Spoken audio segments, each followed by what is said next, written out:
Pewter Report readers, viewers, and listeners to a brand new edition of the Pewter Report podcast, Energized by Celsius. Celsius has a brand new flavor. It is the Fantasy Vibe. It's sparkling mandarin marshmallow.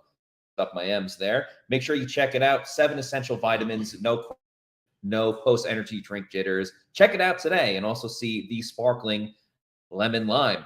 But I am your host, Matt Matera. Joined with me is the face that runs the place at pewterreport.com. It is SR, Scott Reynolds. And Scott, we are live from Mobile, Alabama for the Senior Bowl. Yeah. But we have even more than just potential Bucs draft prospects to get into. We got to talk some more offensive coordinator searches, interviews, and everything else in between, because every day there's a new interview that the Bucs are doing.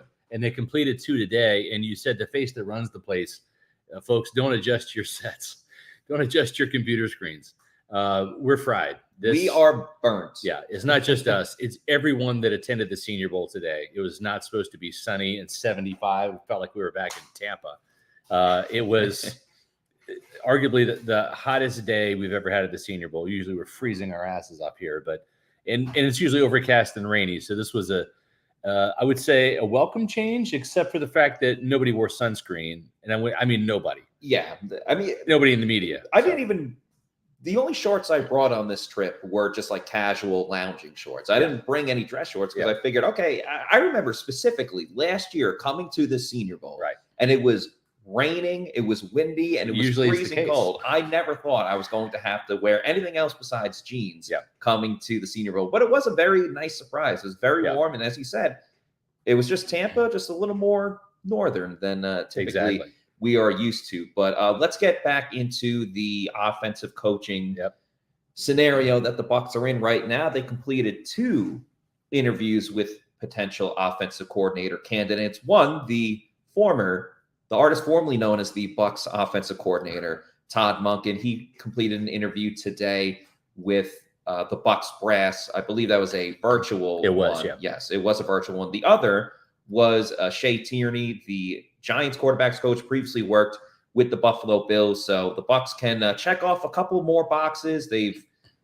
interviewed multiple candidates now. I believe the number's at 5 or 6. It's growing every single day. So the Bucs are very busy, not just looking at potential future Bucs in this year's Senior Bowl, but they're getting down to it quickly with the offensive coordinators, because Scott, they don't only just need an offensive coordinator. They also need a quarterbacks coach, a wide receivers coach, and a running backs coach. Yep. And an outside linebackers coach on the defensive side of the ball as well. So the interesting thing is Todd Monken was supposed to be in Mobile, Alabama today, which of course is where we are. And Jason Light and Todd Bowles are, but I guess some flight issues prevented Monken from coming. So that interview had to be done virtually. Now, not sure if Shea Tierney is here in Mobile and that was done in person, or if that was done virtually as well. But both of these interviews were done today. Neither Todd Bowles nor Jason Light, that we could tell, was at the first day of Senior Bowl practices, Matt. We did see John Spytek, Vice President of Personnel, Player Personnel. We also saw Mike Beal was there, Byron Kiefer. So that several members of the Bucs brass were there watching the Senior Bowl practices, and we're going to have plenty of standouts to talk about from both practices today. The national team first, then the American team. One interesting caveat, Matt, about the offensive coordinator position. The new Rooney Rule is in effect, and I'm not sure if it took place this year or the year prior, but it's not just where you have to interview a minority candidate for a head coaching job. You have to interview 2 minority candidate positions for the offensive coordinator and the quarterbacks coach. So we do know that the Buccaneers have already interviewed Keenan McCardell, the Minnesota Vikings wide receivers coach, formerly with Jacksonville and also with the Washington football team. Then he was a former Buccaneer wide receiver as well. So that's how you know Keenan McCardell. So there is one minority candidate that does meet the Rooney Rule criteria for the offensive coordinator position, but they have to interview another one. I checked with the team today. Thad Lewis is a very highly thought of assistant wide receivers coach. We know Kevin Garber got fired. Mm-hmm. The team did keep Thad Lewis. Not a surprise. He's been well thought of by Todd Bowles in the organization for some time, but they can't interview him for the offensive coordinator position. He does not satisfy that Rooney Rule requirement. It has to come from outside the organization. One of the coordinator candidates that Pewter Report mentioned that we have not heard if the Buccaneers have an interest in, though, is Brian Johnson, the Eagles quarterbacks coach. He was Kyle Trask's offensive coordinator at the University of Florida. That's right. So we don't know if Brian Johnson is going to be on that candidate list. It kind of makes sense given the fact that he has been an offensive coordinator in the college ranks. He was Kyle Trask's quarterbacks coach. Not sure if that's enough for the Bucs to be interested, but certainly would fit that minority candidate requirement. So they can't make a hire until they fulfill that requirement. And also not just for the offensive coordinator position, Matt, but also the quarterback's coaching position. So we believe the Buccaneers have completed round one of these interviews. We'll see if another candidate or two has to pop on the horizon. And we'll see, too, if they can circle back around and do a second round of interviews with some of these candidates, too. Yeah, still a lot to find out, whether there's going to be more candidates who passed the first test in terms of these interviews. And to go back to the Rooney Rule, it almost reminds me of last season. Remember, teams would get comp picks for, hiring minority coaches, and the Bucs did not get one. If you recall, obviously, yes. Bruce Arians stepped down, but Todd Bowles became the head coach. But because Todd Bowles was already in the organization, the Bucs did not qualify to get. And I think that's so stupid. It doesn't really make sense. The whole goal for the league, right, is to increase the number of minority opportunities. And everyone knows the Bucs have done that more than any other team. They've hired more African-American head coaches. They've got the most diverse staff in terms of having the coordinator positions being filled by minority candidates. And for the Buccaneers to promote one of those, I mean, that's supposed to be the goal. And I just think that was ridiculous that the Buccaneers did not get a compensatory draft pick from the league for the Todd Bowles promotion. I think that was a wrong move by the league. And let's face it, the NFL does a lot of wrong things. So yeah, they make a lot of mistakes, whether it's rules that they have, players going to the Pro Bowl that don't really deserve it. Like, I mean, I'm not trying to diss Tyler Huntley right now, but Tyler Huntley is participating in the Pro Bowl. So the NFL has a lot of issues that they need to correct with their mistakes. By the way, we see everyone roasting us in the chat. We already got roasted. Because we got roasted ourselves. I appreciate it. I mean, if you can't laugh at yourself, then you probably don't have a good sense of humor. And it's really funny seeing we've got a new sponsor, Solar Cane. I'm kidding, we don't. But we're going to try to angle for one. But let's get to a couple of the players that kind of stood out, focused on the defensive line. No surprise. That's one of my favorite positions to watch. And I'm going to give you my take on some of these. Matt, you also watch some of these players as well. Then we're going to bring on other members of the Pewter Report staff to talk about some of the position groups outside of the defensive line that they took a look at. But one of the guys that really stood out to me was Zach Pickens, the big defensive tackle from South Carolina. Had some really good reps. He's a big man, and he showed off that strength today. Needs to play with a little bit better pad level. There were a couple reps in the one-on-ones and even in the team drills where kind of gets stood up a little bit. But what I did notice is he didn't get driven back. Even if he got stood up and got, stalemated, it was a situation where he didn't at least get driven off the ball. And so I was really impressed with the strength that he had. A lot of really good defensive linemen in the afternoon on the American squad, more so, I think, than on the national team. Yeah. So for context for everybody, the national team practices first. They go at 11:30, and then there's a brief break, not even a half an hour, and then the American team practices. And it's only been one day, but I think we're kind of all in agreement. The American team has a little bit more talent, a little more excitement to those teams. So, but still, definitely standout players on both sides. I mean, talking about defensive tackles, I know, Scott, you really liked Carl Brooks out of Bowling Green, and then spoke to him after practice. I thought someone else that really stood out that I wasn't necessarily looking at first, but then just kept making plays. And if you're making plays, I can't help but,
Okay, we are back. Sorry, this is not our usual setup for doing the Pewter Report podcast. no, this is we are definitely the ready. road team. This is a road game for us in Mobile, Alabama. So we're not working with the typical Wi-Fi that we have in the comfort of our own home studios. Yeah. But yeah, sorry for anybody that is wondering what the heck, where are they? We are back. We got the internet up and running again. Yep. So we were talking about the defensive line and Carl Brooks from Bowling Green, number 13 on the screen there. He went from 280 pounds to 300 pounds and really, I thought, impressed. I thought he was probably the best and most consistent defensive lineman for the national squad. Thomas Incoom from Central Michigan was also a player that kind of caught our eye a little bit today. He had an interesting day. Tyler Lacey from Oklahoma State was also a player that I think might be a Bucs fit, that he seemed to shine. I'm not going to talk much about the offense, but you can't but look at some of the offensive linemen that went up against some of these defensive linemen. And DeJuan Jones. Oh, yeah. 6'8", massive wingspan. I think the biggest wingspan ever recorded at the Senior Bowl, right? What was his wingspan? Like 17, 20 feet. It was up there. It was like one of those eye-opening, eyebrow-raising type of measurements. And he really looks like a man among boys out there. Like even stacked up against his own colleagues at offensive lineman, he just towers over everybody else. And I think what really, I don't want to say put him on the map, but what really got everyone talking about him today was he had a great rep against Isaiah Foskey from Notre Dame, who obviously is on the cover of our graphic today. And Foskey had a good practice in his own right. He had a great rep early on, going one-on-one, where people in the crowd were oohing and eyeing and everything like that. But then he went up against DeJuan Jones, and Jones got the better of him. I mean, he tried to get to the outside. Jones stuck with him stride for stride, and then he tried to dip, go a little bit lower, and Jones just took him, straight to the ground. It was a great rep by Jones, and definitely something in terms of, it's tough for an offensive lineman to like truly make a highlight unless it's like a pancake block. And Jones did that today. He was definitely the premier offensive lineman outside, really, out of both teams today. Yeah, he really had a good day. There's no doubt that he, once he gets his hands on you, it's pretty much over. He's just a big, massive man, 7.5 foot wingspan. he's a pterodactyl out there, and he's a boss too. I also too was impressed with. Let me see if I can get the picture here. Derek Hall from Auburn.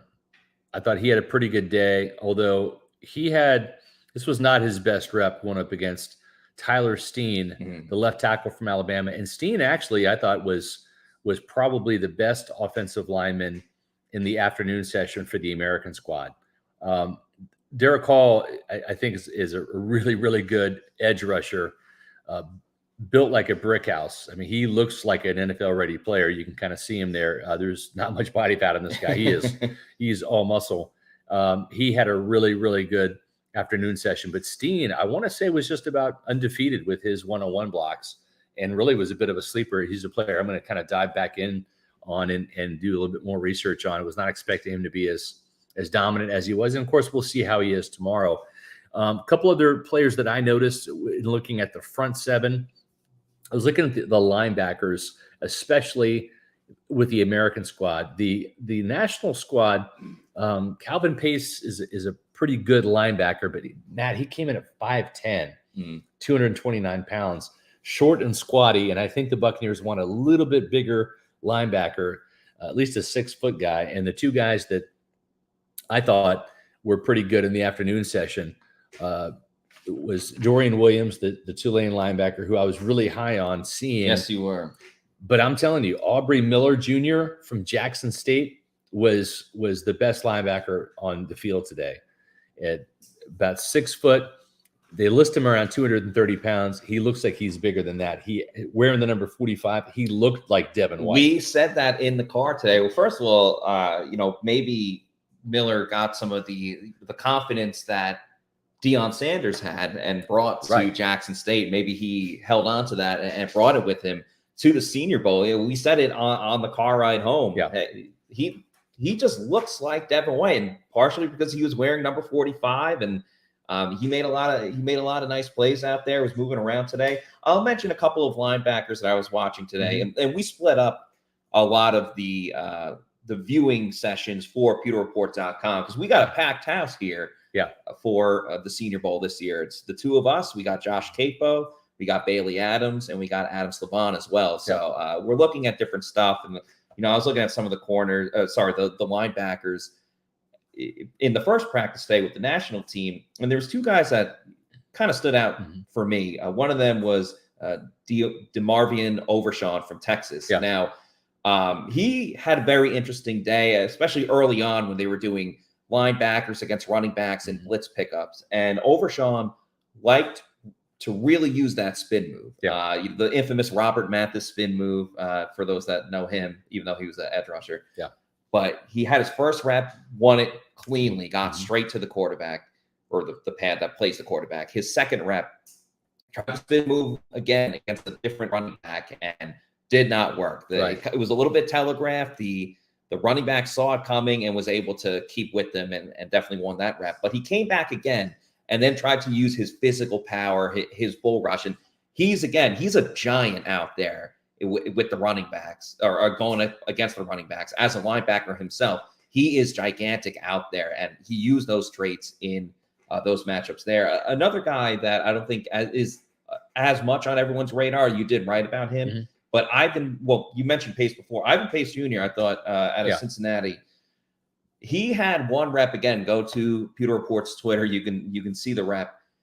The running back didn't even lay a finger on him. Like, he moved. He's a hell of a blitzer, quickly. Matt. I think he had 9 sacks last year for the Bearcats. He's really good rushing the passer. And you mentioned Overshawn too, 4 sacks last year for Texas. And I think he's a player that has the physical tools. Hasn't really put it all together yet, but I think he had a pretty good day to start things off today in Mobile. Yeah, overall, I thought he looked solid. And everyone here at the Senior Bowl, they're trying to make it to the NFL, trying to get a good rookie career, a good, first 4 years, 5 years into the league, because you want to play for that second contract. You saw like Carlton Davis get that big second contract. Chris Godwin got it as well. And, once you get that second contract, you're making money. You want to manage it, right? And so the best people to talk to about that would be a Muni Financial. So why don't we hear a quick message from our friends at Muni Financial? At Muni Financial, we help you live in the now. Dude, congratulations. We're so happy for you. Thank you. And even though the now may feel very different, you still need to plan for the future. How's retirement treating you? Oh, just fantastic. I know I say it all the time, but you really got to come up to Colorado. Let's do it. All right. Yeah. We can help you develop that plan to keep you on track, so you can still prepare for tomorrow, today. Muni Financial. Plan ahead, stay ahead. Muni Financial, folks, there is more to just managing your money when it comes to Muni Financial. They want to make you rich. They want to check all the boxes that you have, whether it's legacy planning, brokerage and advisory services, retirement accounts, college savings accounts for the kids, insurance services. And they want to help you plan ahead so you can stay ahead financially. Give it Muni Financial a call, 1-800-868-6864. They do more than just help people in the Tampa Bay area. This St. Petersburg-based business helps Floridians. They help Americans across the country, and they've been doing it for over 40 years. Make sure that you get a financial checkup as you head into 2023 with the Muni Financial. Again, that number is 1-800-868-6864. Plan ahead and stay ahead with the Muni Financial. Visit them on the web at muni.com. We appreciate Scott for his analysis from what he saw from the Senior Bowl today. We are now going to bring on one of the best people at pewterreport.com. It is Josh Capo. Josh.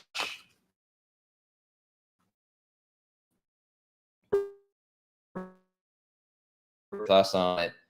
Let's rate this burn.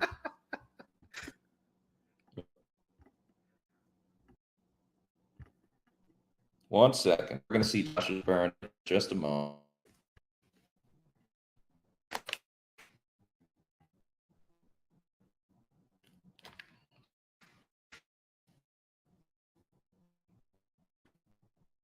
How bad it is. Yeah. I'm not want you to see. Okay, we did get a super chat as well. So from, I believe, Bucs Basement. And Smith was asking if Munkins signed yet. This is my phone. Oh, there we are. Sorry, we're dealing with technical difficulties, but we are back. That is the burn, from Josh Capo. On the left side.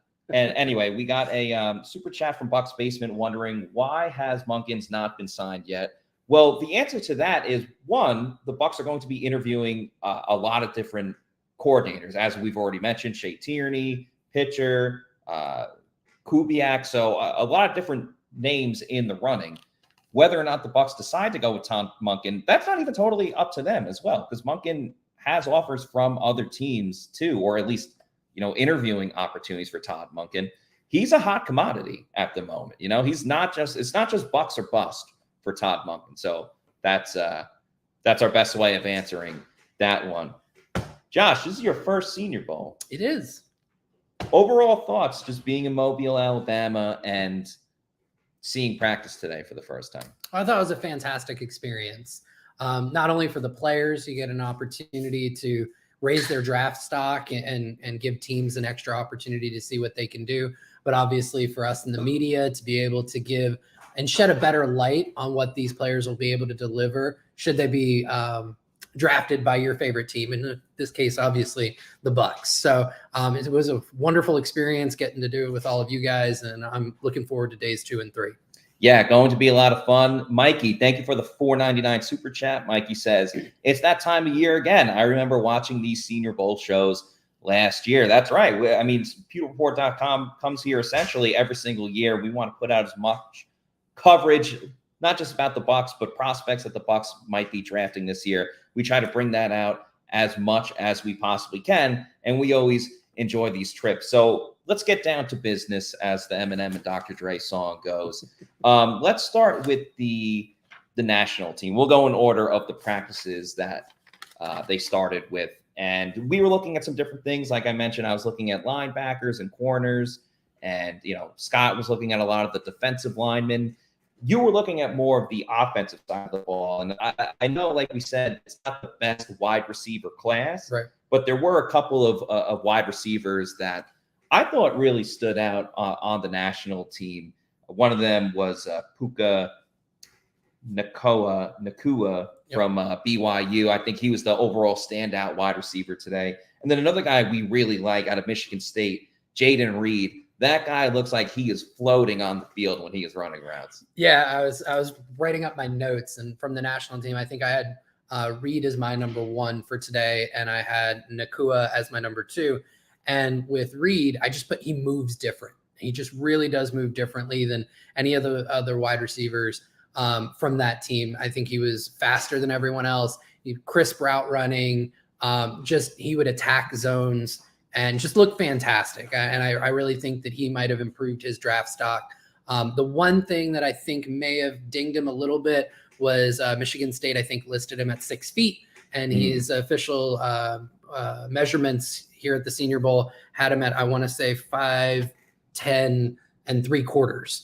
So for teams that do look for that height aspect, he might have come off a few of their boards, but it wasn't for lack of what he was able to do on the field, because he really looked different.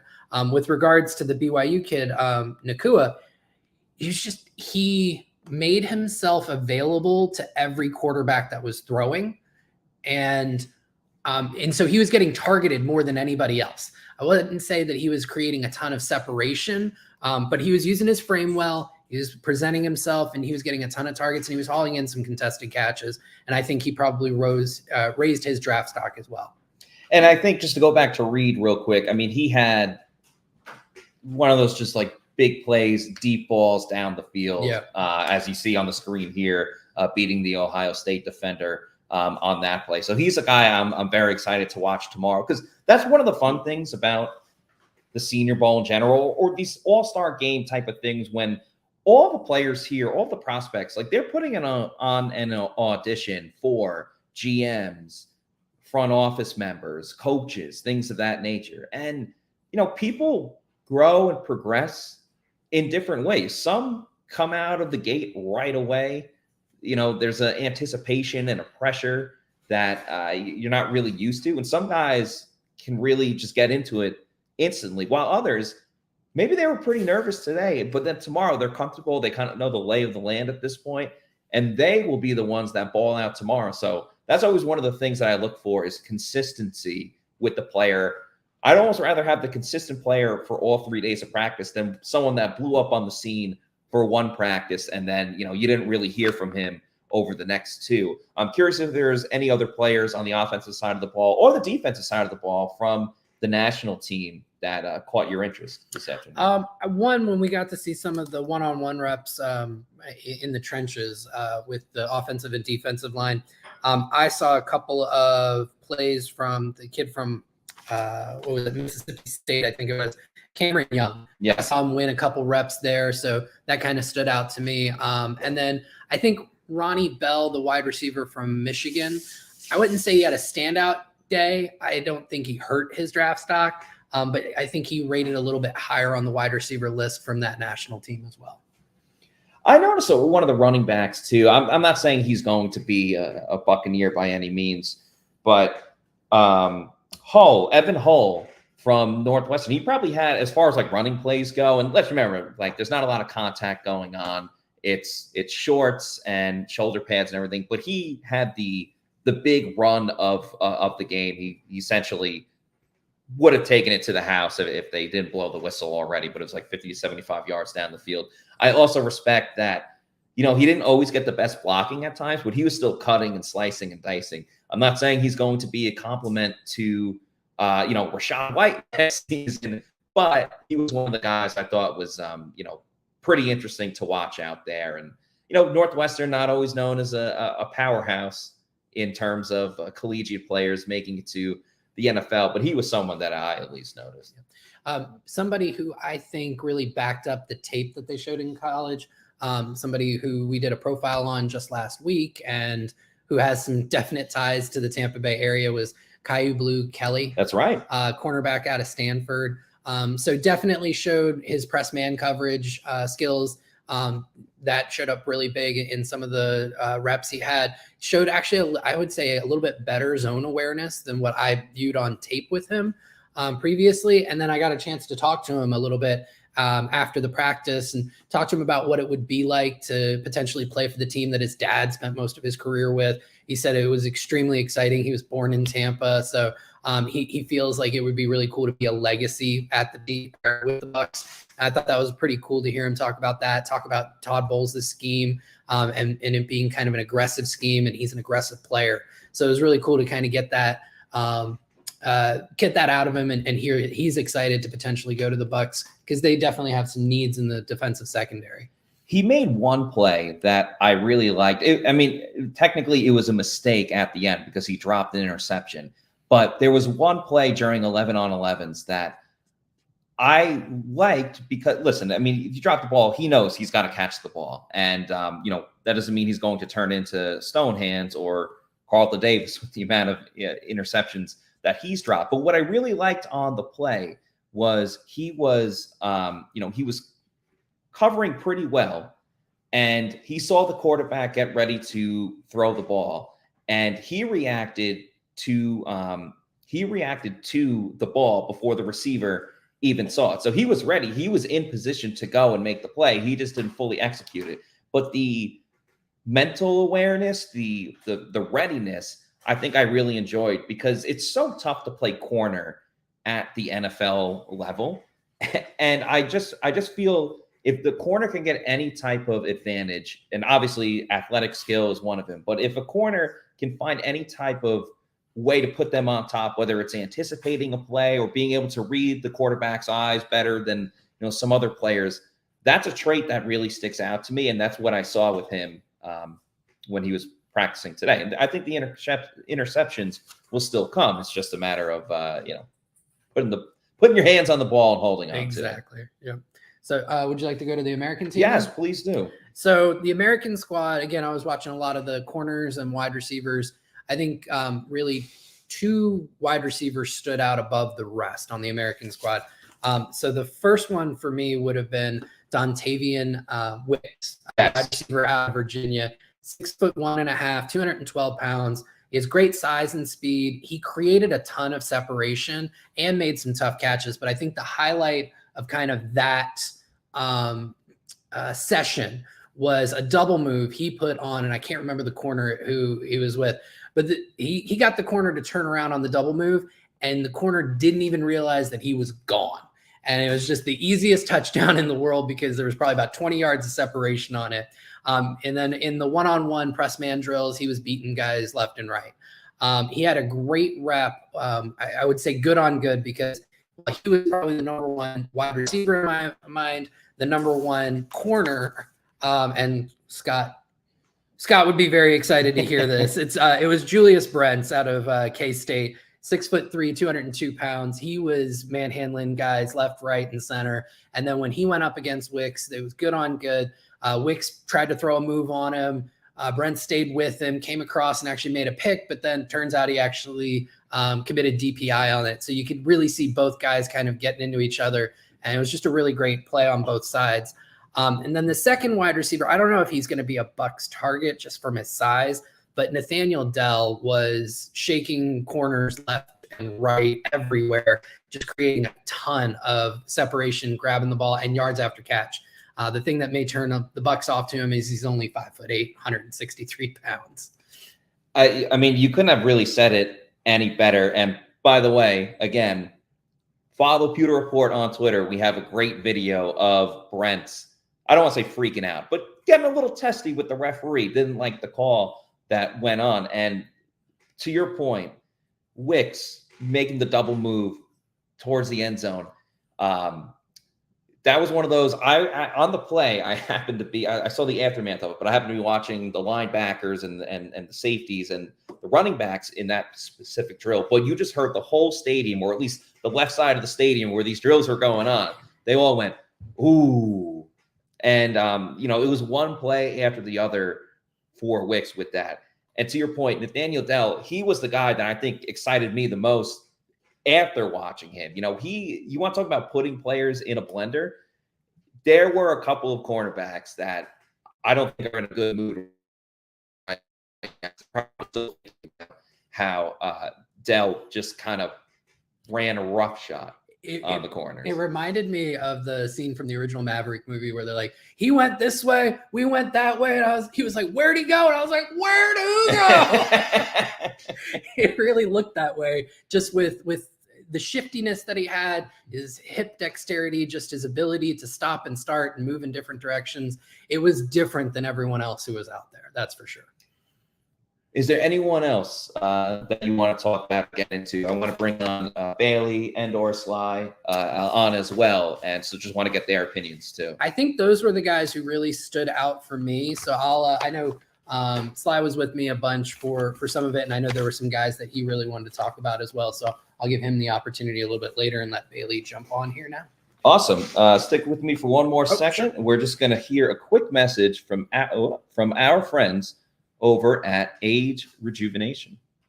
As we age, our hormones decrease, both for men and women. I was tired all the time, had no sex drive. I was groggy. I felt like I was 80 years old because everything hurt. I came to Age Rejuvenation because I was tired all the time. Bioidentical hormones has really made such an impact in people's lives. I actually enjoy shopping now. Got all my energy back. Mind is sharp. I feel like I'm 18 again. It was perfect for me. Get with Age Rejuvenation. Do it now. Don't wait. Call Age Rejuvenation today. Now we have Bailey Adams on from PewterReport.com. Bailey, your first experience at the Senior Bowl. Tell us what you think. Yeah, it's been great. Maybe if you guys were hoping that I would have been lucky and didn't end up sunburnt, sorry, I'm also sunburnt. I think everybody is. I was expecting a little bit more chilly weather. I think every year in the past is following from far. I see these pictures from the Senior Bowl and it's cold, it's rainy. You can just tell everyone's like bundled up. It's rainy. Looks pretty miserable, but I was kind of missing out. I kind of wanted that today. Yeah, I was thinking before, like, would I rather have it how it was last year with the cold and the rain and everything, or do I want it how it was today? I think I'm choosing today, obviously, because you know what? We're red right now. This is going to turn into a heck of a tan, and I'm very much looking forward to the tan that we are going to get. But Bailey, we talked about a lot of players so far in the Senior Bowl, so I'm not going to pick one team over the other with the National American. Any players that we didn't get to yet that really stood out to you in terms of their play and effort on the field today? Someone on the national squad from Georgia Tech, Keon White. Yes. Really stood out to me, really, really active, especially early on in the day, but I think throughout the whole day had a pretty good job, did a pretty good job as a pass rusher. Really just a guy that was blowing by guys, it was pretty dominant at times. I think the first three in the first period of practice, probably the first three plays, he had affected the play in some way. So he was really, really good in that first practice for the national squad. Some of you guys talked about earlier, Bowling Green, Carl Brooks was definitely someone who stood out. Had a really, really good one-on-one period. I don't know that he even really lost a rep. He was phenomenal in that period. And I watched more of the defense than offense, but someone that did stand out to me was Cincinnati tight end Josh Wiley, someone that I kind of want to dive into a little bit more because thought he had a pretty good day himself. And I was probably in some matchups was watching the guy that he was going up against and came away impressed with how he was doing on that side of the ball. And then Thomas Nkum from the national squad, who's somebody you guys talked about before, from that Central Michigan pipeline the Bucs like to draw from. I thought he had a pretty good day. I know he's probably more of a developmental guy. It was interesting to see. He's a guy who was an edge rusher and played inside a little bit today. He was kicked inside, and I don't know that he necessarily has the ideal size to be an interior defensive lineman. So I'm not sure if that was just something like, hey, let's see how this works out. Let's just give him a chance to prove that he can do that. But that was one interesting wrinkle of the day.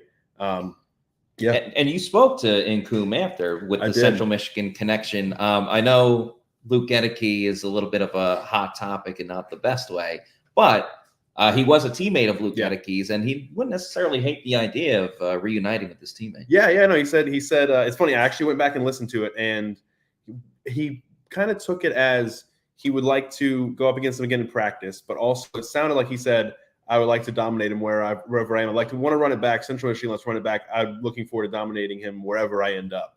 So whether it's with the Bucs and it's in training camp practices or whatever, or if it's somewhere else, he's definitely looking forward to meeting up with Luke Gedeke again. But Gedeke is somebody who, I asked him, I said, how familiar are you with the Bucs? Yeah.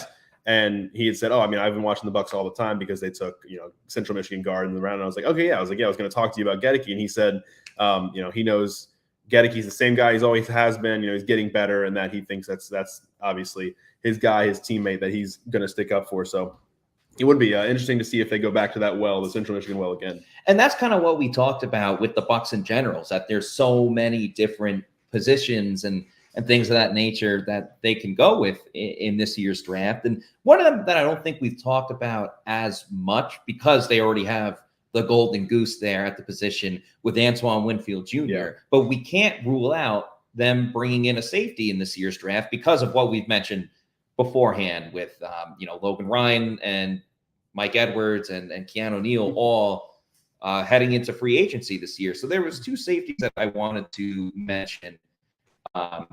One from Florida State, Robinson.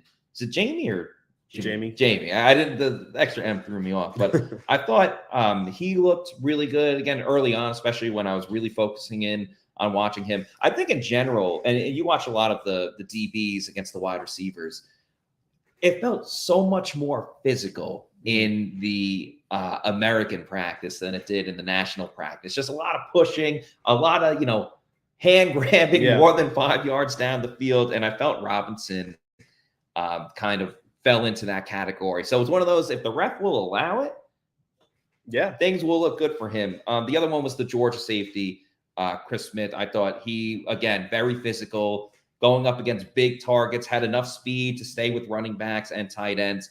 Won a lot of his matchups against the tight ends, especially when it's a slower guy. He was, taking so much advantage of the speed differential there. That's why Georgia is a powerhouse and have won the last two national championships. Yeah, I mean, it's funny you say that it did feel more physical, and I think part of it is just I don't know if it's a stereotype or what it is, but it's just, you get some of those SEC guys and on the American squad, you get SEC, ACC, like these guys are probably guys that are pretty familiar with each other.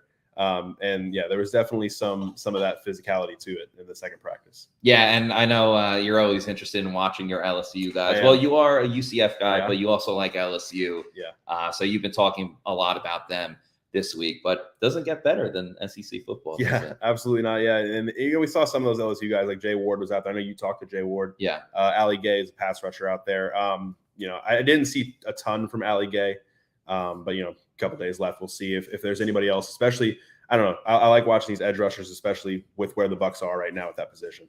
Yeah, and still a lot more to get into. So before we wrap up the show, we do want to hear from Sly, Adam Slavon as well. But first, want to remind everybody that Celsius has a variety of flavors. You heard me talk about the fantasy vibe earlier, but don't forget about the Arctic vibe as well. The peach vibe, tropical vibes, an assortment of different flavors. It's the healthy version of an energy drink.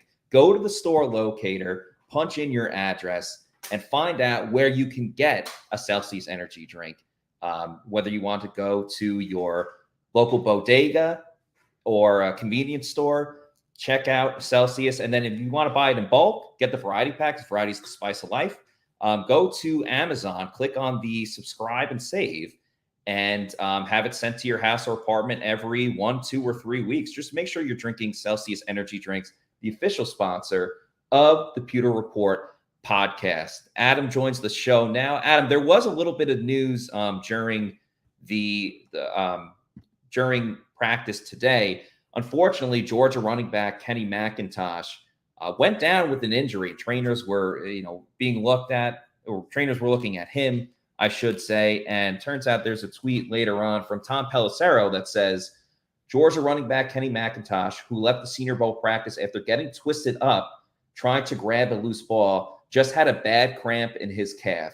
He won't return today, but good news on one of the draft's top running backs. That's great news. We were worried, as soon as he went for his knee, that's obviously a very serious injury that you hate to happen at all, but especially, in this type of environment. So good thing it's just a cramp for Kenny McIntosh. But Adam, you were in Mobile, Alabama. You don't look as fried as the rest of us. Hey. So worked out there.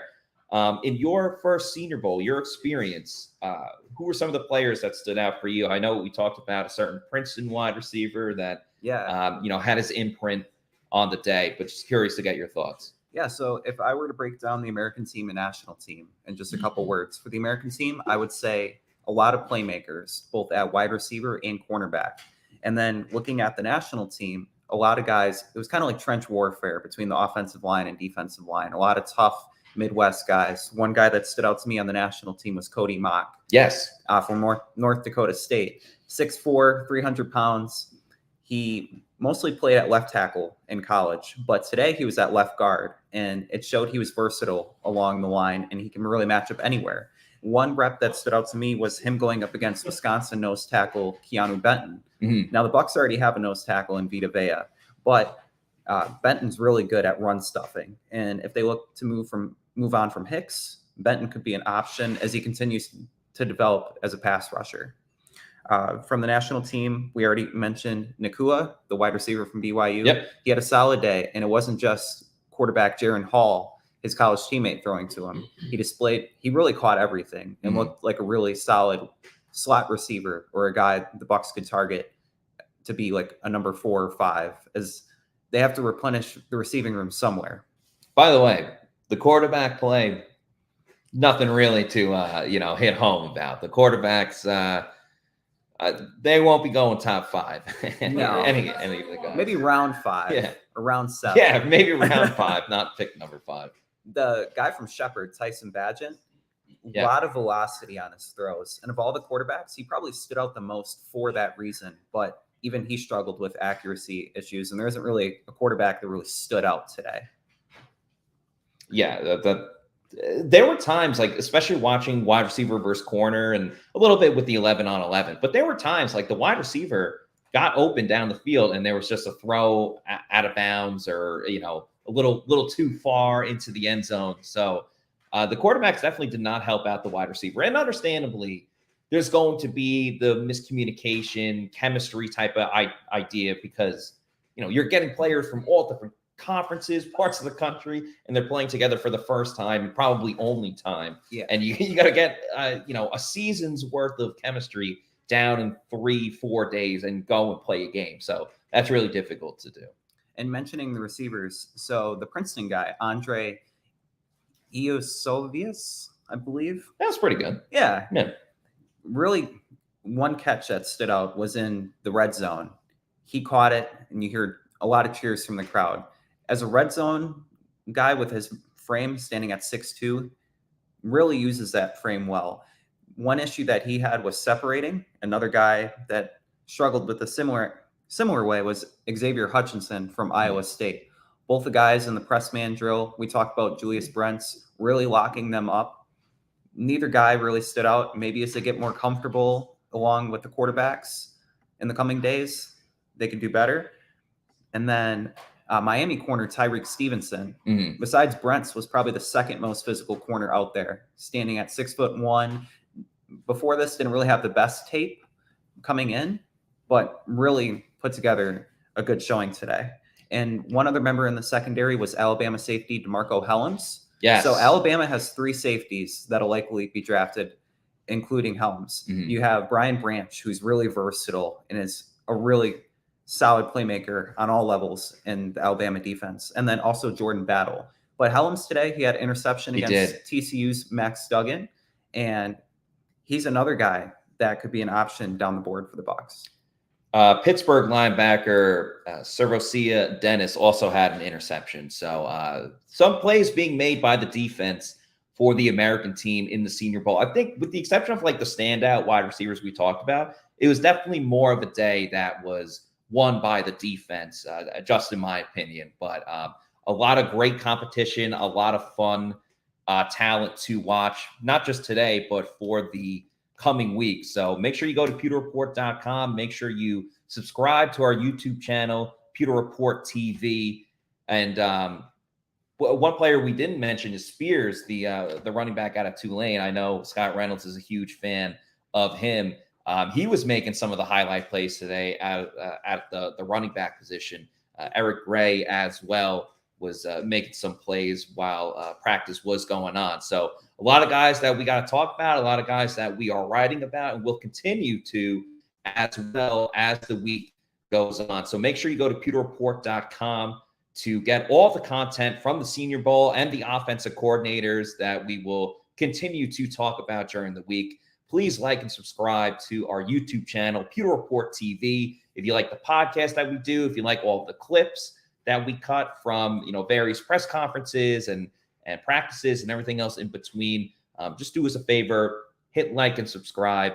Helps us with our algorithm, helps us get our numbers up, and we want as many people to know about pewterreport.com as possible. And of course, our social media at Pewter Report on Twitter, Facebook, and Instagram. But that's going to do it for us tonight. For the whole Pewter Report squads, we say thank you, everybody, for watching, and we will see you tomorrow for another edition of the Pewter Report podcast. Out.